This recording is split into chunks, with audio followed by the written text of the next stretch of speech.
एका पुस्तकावर तुम्ही थांबला नाहीत, अनेक पुस्तकं तुम्ही लिहिलीत. तर ती जी काही पुस्तकं आहेत त्यातल्या निवडक पुस्तकांमध्ये काय काय वाचकांना वाचायला मिळेल याची एक थोडं एक 2-2-3-3 शब्दात प्रत्येक पुस्तकाबद्दल वाक्यामध्ये आम्हाला सांगा ना.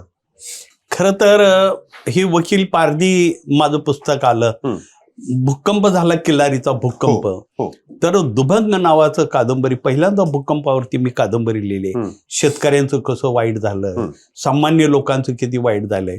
तिथली एक मी तुम्हाला मुद्दाम घटना सांगेन की भूकंप झाल्याबरोबर मी गेलो होतो तिथे आणि मग लोकांना मदत करत होतो. मग आमच्या तिथे वस्ती होत्या, महार बंजारा नावाची एक कमिटी आहे, त्याचं नावच महार बंजारा आहे. ना बंजारा त्यांना जवळ करत नाहीत, महारबी जवळ करत नाहीत आणि त्यांना मुली पण देत नाहीत, एवढी वाईट अवस्था. आणि मग तिथे गेलो आणि पालं टाकलेली लोक आणि सर्व गाव रडू लागले आणि हे तिथे आपलं चुली बिली पेटवले. मी म्हटलं अरे कसं काय झालं नाही. ती म्हणले काय झालं की साहेब लई पहाटेपासून लोक रडू लागले. म्हणजे जे पालात होते त्यांचं घर पडण्याचा प्रश्नच येत नव्हता आणि ती उगाच जरा हल्ल्यासारखं झोपेत गेलेली लोक आणि म्हणाले तिची तक्रार काय होती, आम्हाला राशन देत नाहीत, सर्व गावात राशन देऊ लागलेत आणि तुम्ही या गावाचे नागरिक आहात का दाखवा म्हणतात. आणि म्हणून आमच्याकडे काहीच पुरावा नाही म्हणून आम्हाला राशन पाणी भूकंपात काही मिळत नाही. मग तो प्रश्न घेऊन मी ती दुभंग कादंबरी लिहिली. दुभंगनी म्हणजे फाटणी. आणि मग वडार वेदना की शिक्षण घेण्यासाठी कॉलेजमध्ये किती ही व्हावं लागतं.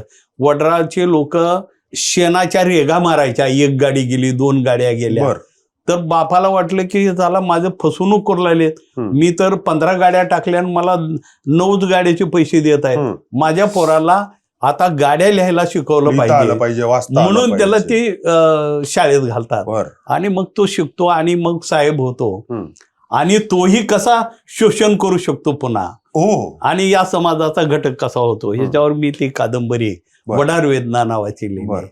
दुभंग लिहिला, उठाव लिहिला, बऱ्याच कादंबरी आहेत. वकील पारधी पण वकील पारधी गाजलेली पारधी वकील पारधी तर आज साहित्यामध्ये एक त्याचे एवढे अनुवाद होत आहेत आणि युनिव्हर्सिटीला आहेत. माझे पंजाबी भाषेमध्ये 9 पुस्तकं आहेत, कर्नाटकमध्ये 3-4 पुस्तकं आहेत.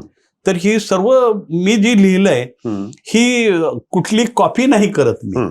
माझ्या मनामध्ये जी वेदना आहे आणि ही असं का होतं यावर मी भाष्य करणारी पुस्तकं कादंबऱ्या लिहिल्या.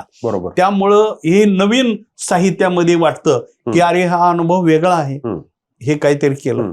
मला काल भुवनेश्वरला ती कालिया, ममता कालिया म्हणून मोठी लेखिका आहे हिंदी मधली, ती म्हणाली अरे गायकवाड जी एक किताब लिख के आप पूरे विश्व में छा गए हो और हम इतने सालों से लिखते हैं, हमको कुछ नहीं क्या आपने लिखा है असं ते बोलू लागले. तर मला माहिती आहे का नाही, मला इंटरनॅशनल लेवलवर रिकग्निशन मिळालेलं आहे. सार्क लिटररी अवॉर्ड मिळाला. पुन्हा नोबेलचे लोक येऊन गेले, माझे सर्व घर वगैरे तपासून गेले. नोबेलचं पत्र माझ्या नावाने आलं साहित्य अकादमीला आणि रिकग्नेशन नोबेलचं मला 1915 साली मिळालं आणि नोबेलचे लोक येऊन खूप माहिती घेऊन गेले लंडनवरून वगैरे. मला खूप दिलं समाजाने आणि मराठी भाषेने मला खूप काही दिलं. मला ह्या पलीकडे काय नको आहे, फक्त आता समाजसेवा करणे, लोकांबरोबर मराठीची जेवढी सेवा करता येईल तेवढी करत राहणे, यासाठी मी लिहितो.